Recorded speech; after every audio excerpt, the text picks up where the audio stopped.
Ang Gara 5 kung tawagin ang source ng Bilyonaryo News Channel ang 5 kawani ng gobyerno na samkot umano sa insertions sa national budget.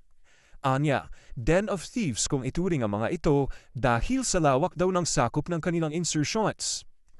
Malawak umano ang mga koneksyon ng mag-ama na former Senators Edgardo at Sonny Angara, kabilang dito ang mga nasasangkot ngayon sa flood control scandal.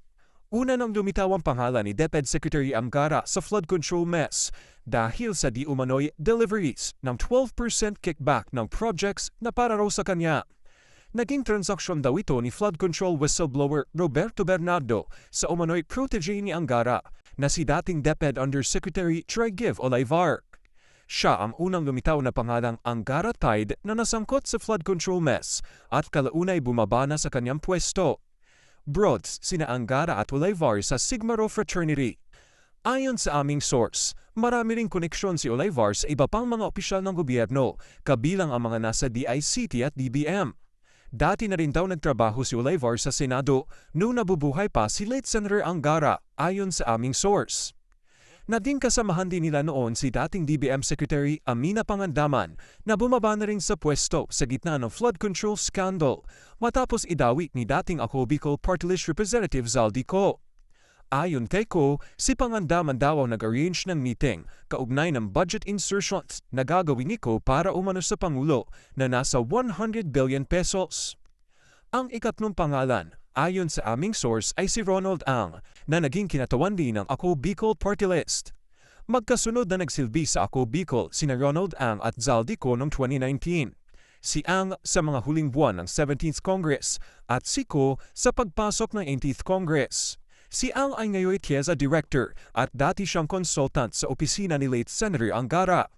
Taong 2008, naging VP din siya at Corporate Counsel ng Sunwest Group of Companies, ang kumpanyang naiuugnay kay Co at sa maanumalyang info projects.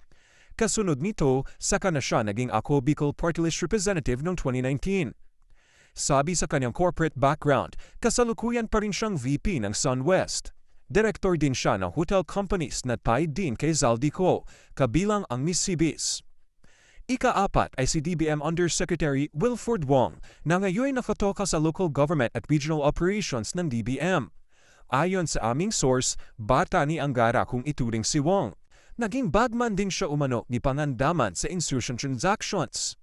Una nang isiniwalat ng Bilyonaryo News Channel ang ikalimang pangalan na si Yusek Faye Condes Destagon ng DICT na di umano'y de facto secretary ng ahensya pero itinanggi nito ang pagiging bahagi ng sinasabing insertions mafia.